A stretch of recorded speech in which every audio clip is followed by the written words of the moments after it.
faces, actors took their places next to me.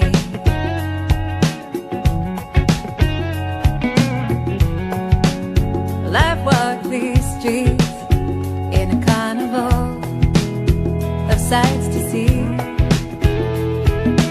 All the cheap thrill seekers, vendors and the dealers, they crowded around me.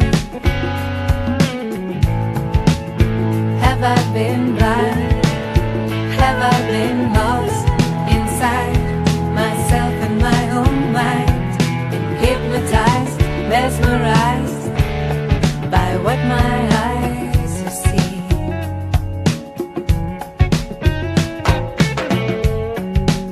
Well, I've walked these streets in a spectacle of wealth and poverty. In the diamond market, the scarlet welcome carpet that they just rolled out for me. And I've walked these streets in the madhouse, as silent they can be, where a wild-eyed misfit prophet on a traffic island stopped and he raved of saving me. Have I been blind? Have I been lost inside myself and my own mind? Hypnotized, mesmerized by what my eyes have seen.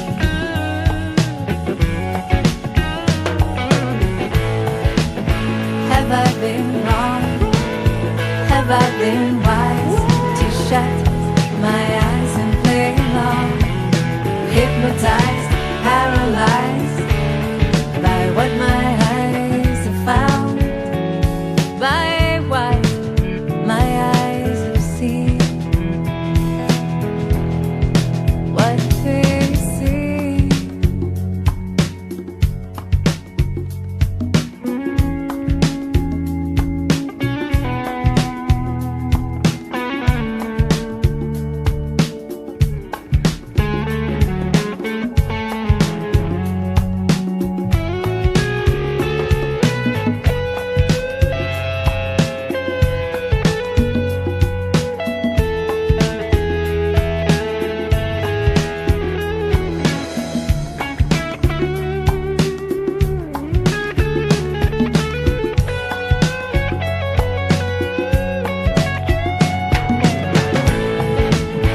Have I been blind?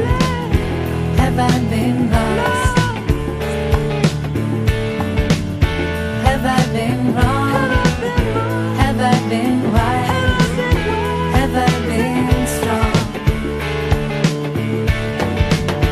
Have I been hypnotized, mesmerized by what my eyes have found? In that great street carnival,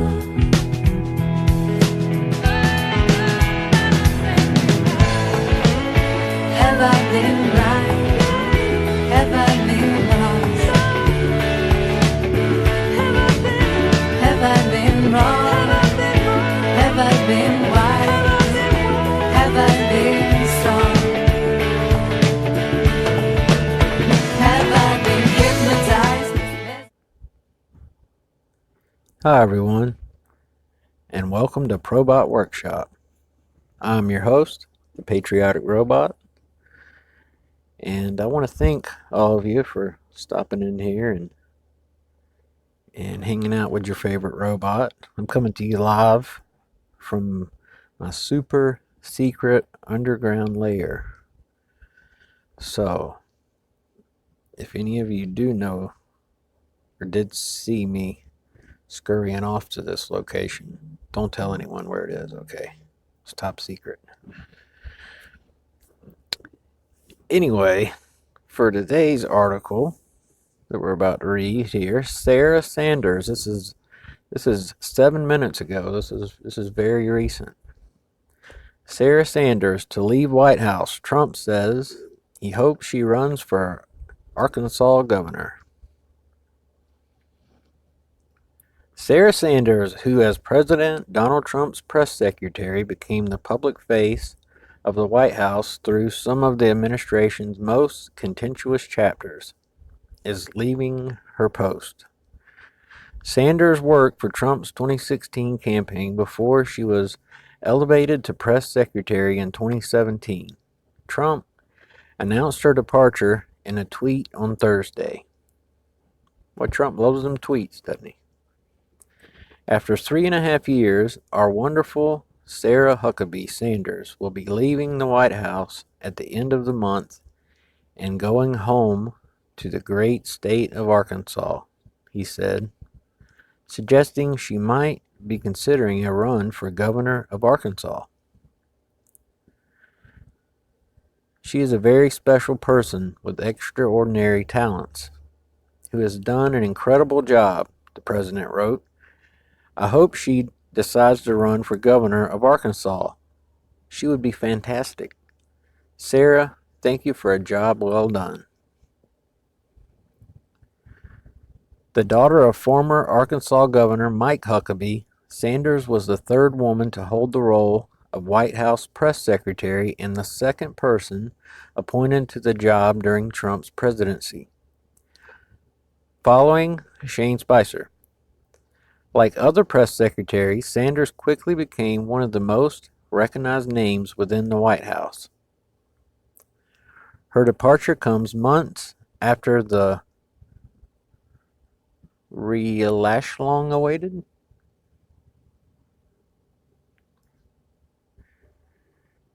long awaited I don't know that one.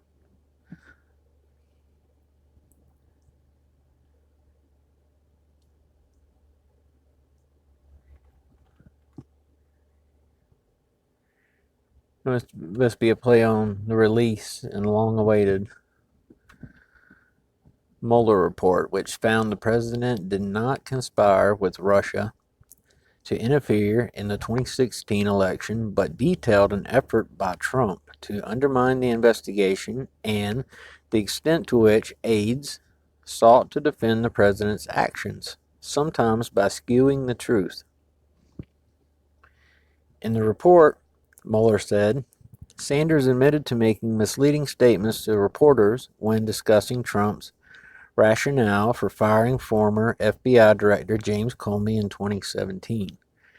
At the time, Sanders told reporters that Comey was fired because he had lost the confidence of the president.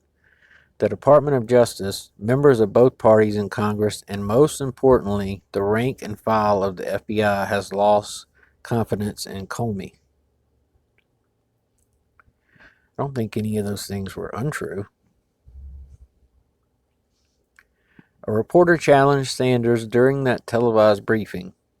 Look, Sanders chided the reporter.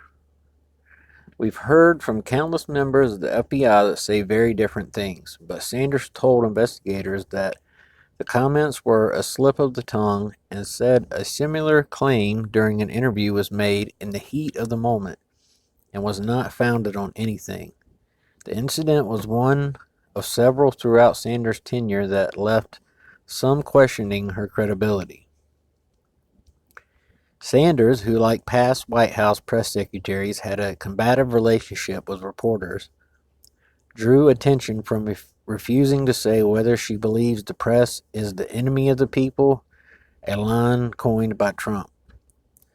She also faced scrutiny last year when Trump's lawyers acknowledged the president dictated a statement released by Donald Trump Jr. about a controversial meeting with a Russian lawyer in Trump Tower. Sanders, months earlier, explicitly denied that Trump dictated the statement. Sanders, among the longest-serving members of Trump's inner circle, oversaw a steady decline in the daily press briefing, a forum for reporters to press the White House for answers and for the administration to pitch its message to networks and newspapers. And she became one of the most well-known figures of the White House. Her controversial role stretched into her personal life. Last year, Sanders was refused service and told to leave the Red Hen restaurant, a small eatery in Lexington, Virginia, due to her unflinching role in defending the president. The incident sparked protests in the small mountain town that led to the eatery temporarily closing. She was also the butt of several sharp jokes by comedian Michelle Wolf at the 2018 Whitehouse Correspondents Association dinner. The association, which represents the White House press corps, later said in a statement that the Barbs were not in the spirit of the mission of the organization. This year's dinner will feature a historian instead of a comedian, and the White House aides will not attend.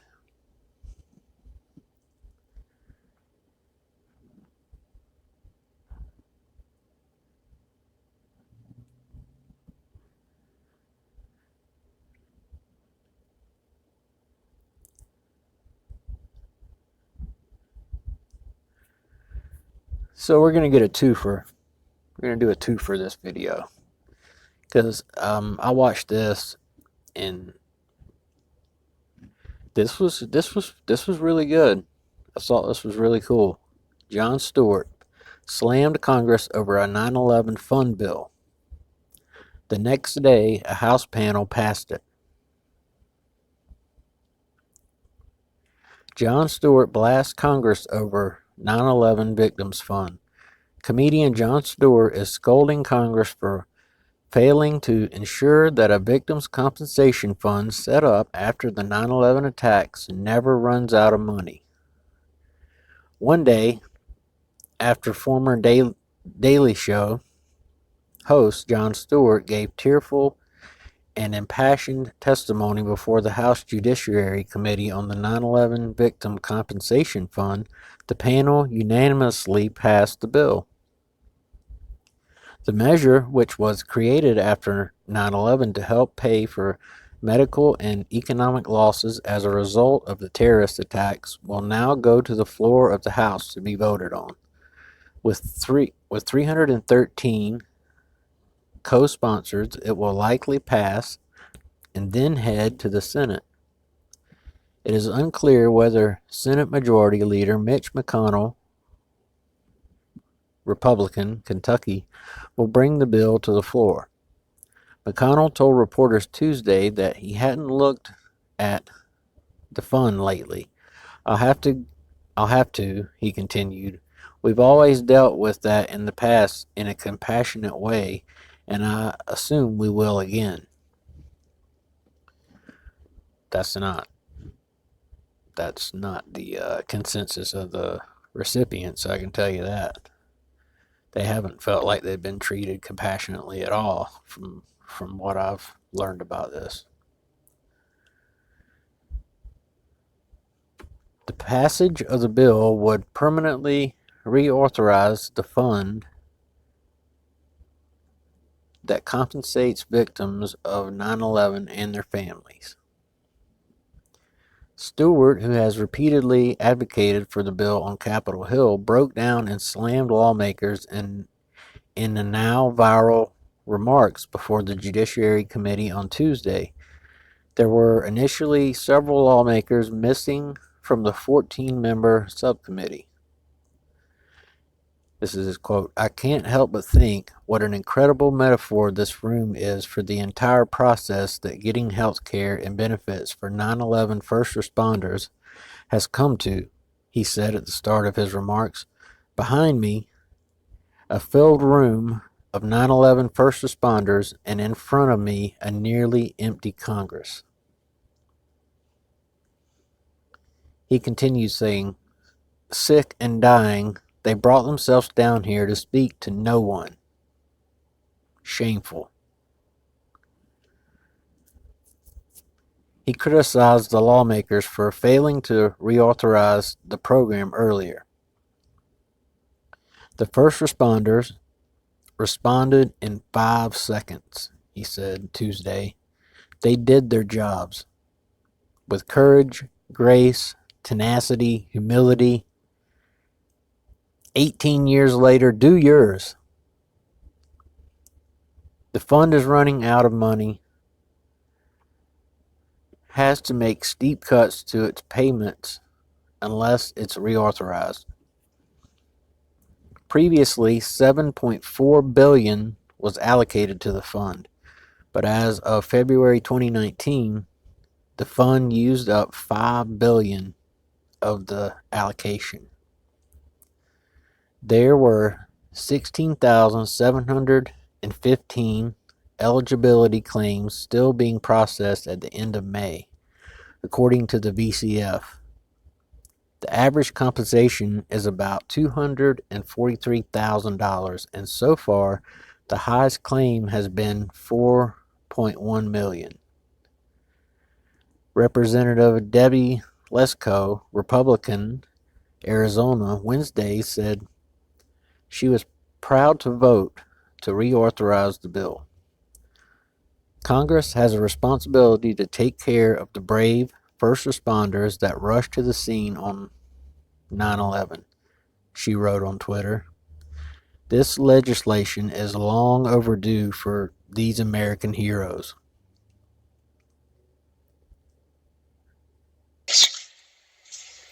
Five seconds. That's how long it took for FDNY, for NYPD, for Port Authority, for EMS to respond to an urgent need from the public. 5 seconds. Hundreds died in an instant. Thousands more poured in to continue to fight for their brothers and sisters.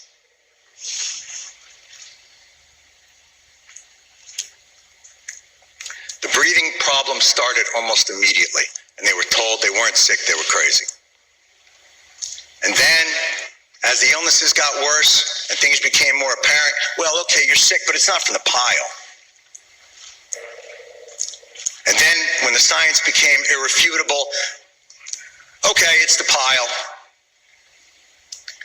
But this is a New York issue. I don't know if we have the money. And I'm sorry if I sound angry and undiplomatic, but I'm angry. Jon Stewart's righteous anger was building today when some of the victims of the toxins at Ground Zero made their statements to the committee before Jon Stewart did. Jon Stewart's moral outrage was pitch perfect today in that committee hearing room, where he was trying to obtain, once again, continued funding for the Victims' Compensation Fund for the first responders who continue to be diagnosed with grave illnesses and fatal illnesses after being exposed to the toxins at Ground Zero. Jon Stewart got something you rarely see in a congressional hearing room, a standing ovation. But he wasn't the only one. Just before Jon Stewart spoke, retired NYPD detective Luis Alvarez also got a standing ovation in that hearing room. Detective Alvarez. Good morning, ladies and gentlemen. My name is Luis Alvarez, and I'm a retired NYPD detective from the bomb squad and a proud military veteran. Less than 24 hours from now, I will be starting my 69th round of chemotherapy. Yeah, you heard that correct. I should not be here with you, but you made me come. You made me come because I will not stand by and watch as my friends with cancer from 9/11, like me, are valued less than anyone else because of when they get sick, they die. It is my goal, and it is my legacy to see that you do the right thing for all 9/11 responders. We were there with one mission, and we left after completing that mission. I have been to many places in this world.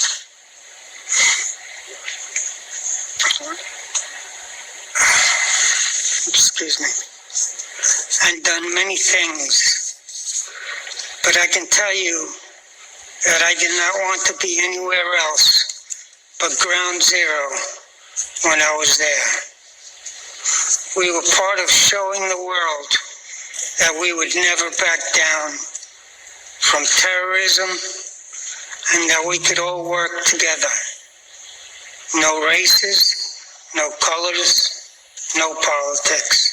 You all said you would never forget. Well, I'm here to make sure that you don't. You made me come down here the day before my 69th round of chemo. And I'm going to make sure that you never forget to take care of the 9/11 responders. Thank you for your time.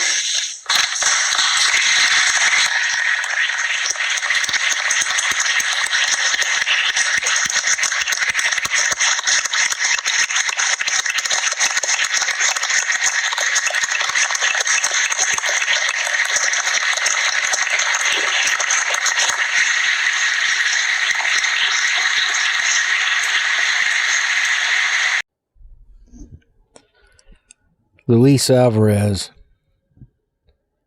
he's one heck of a man, and God bless him for coming down there and saying those words. That man is, he's tough as nails. And there was many Luis Alvarez's that gave their life that day. And there's many that are still struggling to stay alive today. And I think the very least that we could do is to take care of the folks that are still here who are willing to give their life for all of us that day. But I'm just a robot. What do I know? Until next video, take care of yourself, take care of your family, and God bless each and every one of you. Patriotic Robot, signing off.